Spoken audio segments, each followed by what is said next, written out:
Bonjour les amis, vous êtes avec les Gilets jaunes constituant 91 aujourd'hui. On est à Paris, à la fin de la manif. On est avec des collègues qui sont Gilets jaunes et syndiqués. Et on va parler tout simplement comment, on va vous prouver comment, tout simplement en moins de 5 minutes, les centrales syndicales vont trahir les syndicalistes et puis tous les salariés. Alors, allez, on le fait, on en a pour 5 minutes.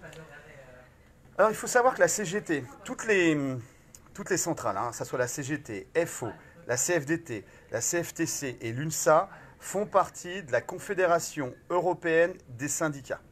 Confédération européenne des syndicats. Alors, cette Confédération européenne des syndicats, qu'est-ce que c'est? Alors, on a été sur Wikipédia. Le collègue, il va nous le lire. Définition, la Confédération européenne des syndicats regroupe 89 organisations membres issues de 39 pays européens, ainsi que 10 fédérations syndicales représentant plus de 45 millions de membres. Elle est reconnue par l'Union européenne, par le Conseil de l'Europe et l'Association européenne de libre-échange comme seule organisation syndicale interprofessionnelle européenne représentative. Alors attends. Là, ce qui est important de voir, c'est que c'est Laurent Berger. Donc là, on est sur Wikipédia. C'est Laurent Berger qui est président, d'accord ? Qui préside cette confédération. Et le dernier paragraphe, c'est que elle est reconnue par l'Union européenne, par le Conseil de l'Europe et l'Association européenne de libre-échange comme seule organisation syndicale interprofessionnelle européenne représentative. C'est-à-dire que les mecs, ils négocient qu'avec eux.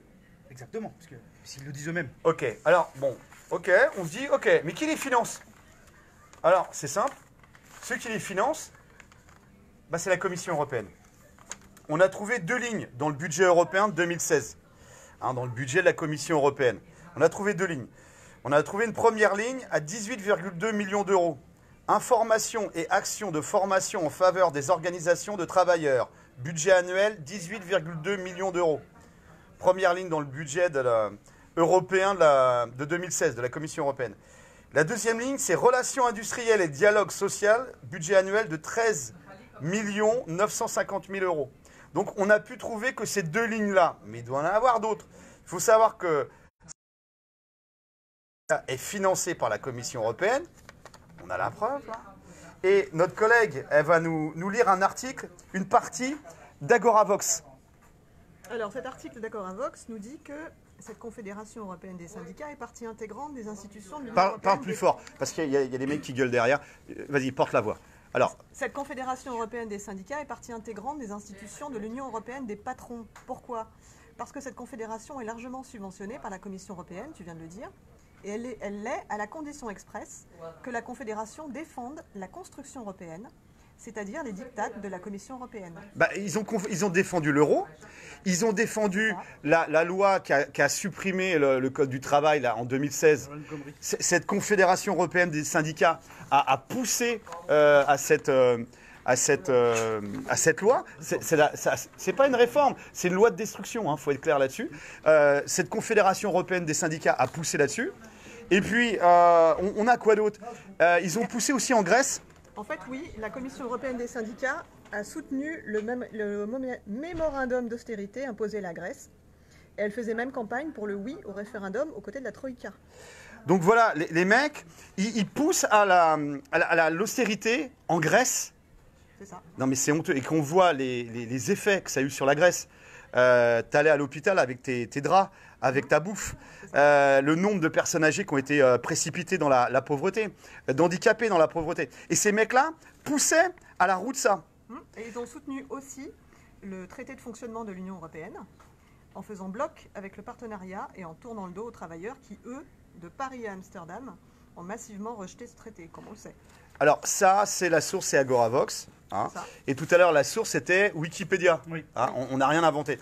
Là, on a Valérie, un collègue, qui va nous lire, en fait, une des grandes orientations de la politique économique européenne. Alors, c'est les GOPÉ, on appelle ça les GOPÉ. C'est des grandes orientations que la Commission européenne donne. Et là, ça donne pour la France. C'est surtout pour l'article 10.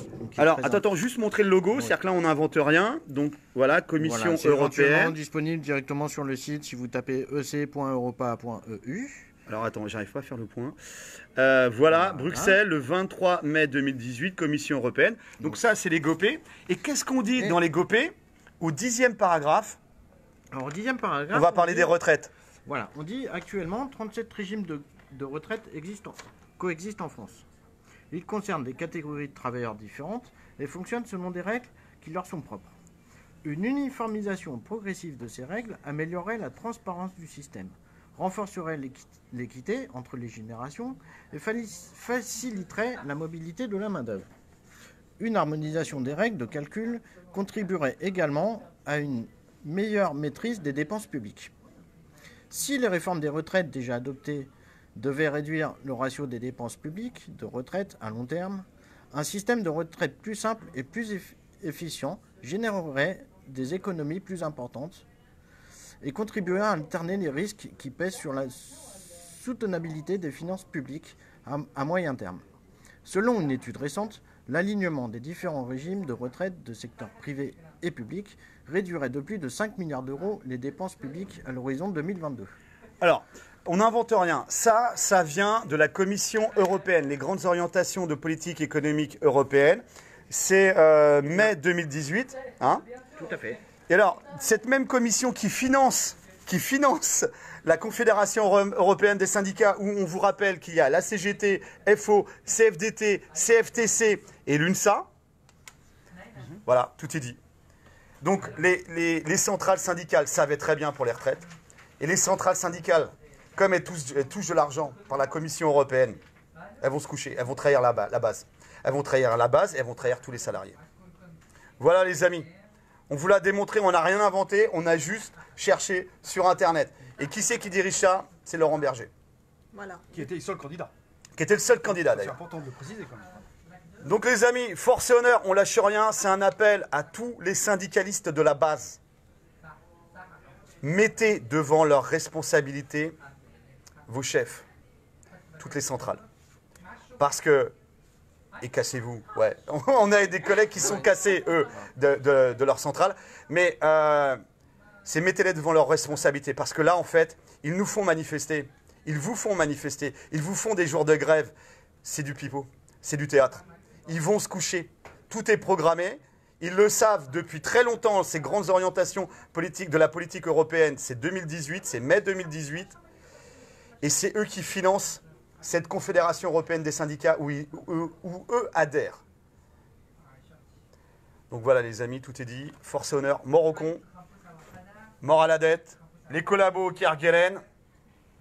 Voilà, les mecs des centrales, voilà. Bah, commencez à tricoter des trucs bien chauds, parce qu'il va faire froid et humide au Kerguelen.